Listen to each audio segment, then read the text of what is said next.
This is the lift at the Wortley Hall Hotel in Wortley, which is just outside Sheffield.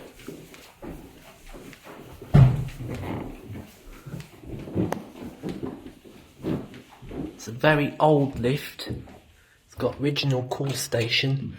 Sadly, it's got inner doors and inner buttons have been replaced with DMG. And you have to hold the button as well. It says,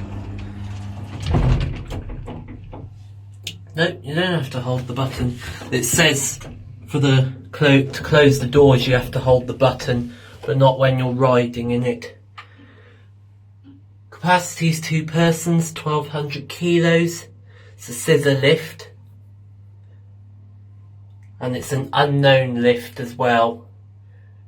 There's no brand, nothing.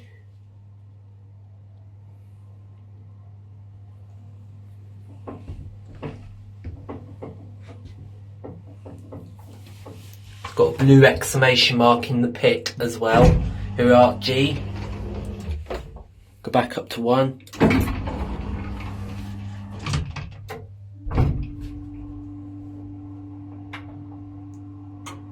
It's got a nice motor. It's got a very nice motor. It's got DMG buttons. Would have been better if it was the original buttons. Probably had a brand as well. Here are 1. There it goes. And that's it.